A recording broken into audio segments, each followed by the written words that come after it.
না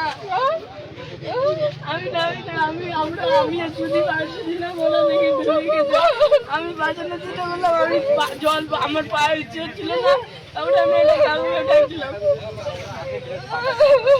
নামলে কি হতো?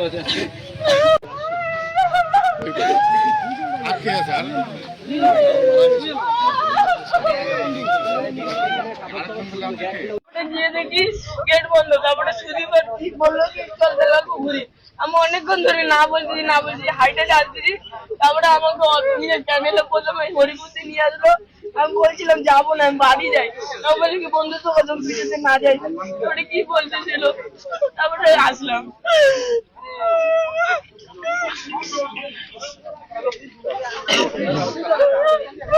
ওর দিদি ওদের বাড়িতে গেলাম, ওর দিদিকে জিজ্ঞাসা করলাম এই খবর পাওয়ার পরে। ওর দিদি বললো আমাকে বলছে আমি স্কুলে যাচ্ছি।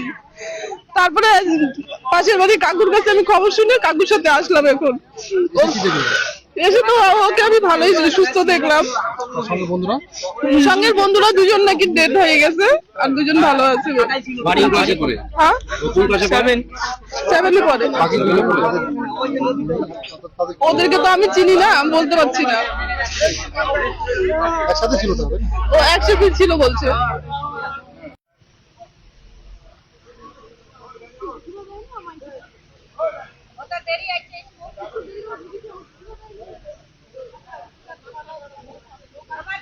ভাই কি দেখেছো? এখানে তো দেখলাম 12টার সময় ডুবিয়ে গেছে, অনেক লোকজন ভিড় হয়েছে, সবাই ওই টাইমে চলে আসলাম। কয়জন ডুবেছে?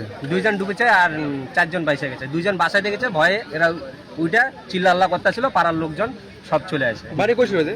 বাড়ি ওই যে মনিপুরনগর জানা গেছে? ভালোবাসা। হ্যাঁ, পরিচয় জানা গেছে? বাচ্চা পরিচয় সব জানা গেছে। বয়স কত হবে তাদের? 14 হবে, ক্লাস 7-এ পড়ে। কয়জন ছিল এখানে আসছিল স্নান করতে? 4 জন। তার মধ্যে 2 জন ডুবে গেছে। হ্যাঁ, সাইকেল আছে নিচে, এখনো ওই জায়গায় আছে। জায়গাটার নাম কি? জায়গাটা পারমুন্ডা।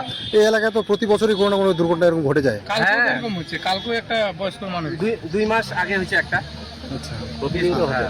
আজকে আবার হলো। যে 4 জন আসছিল ওরা কি সবাই অম্বিকানগরে? হ্যাঁ, 4 বন্ধু। বাড়ির লোক আসছে কি?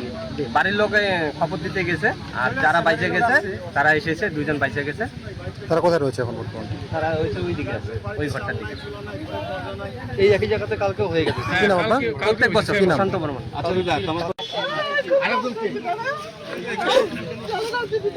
না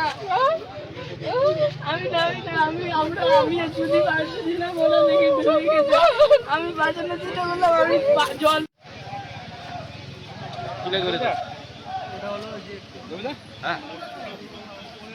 এই যে 2 জন বাচ্চা মারা গেছে।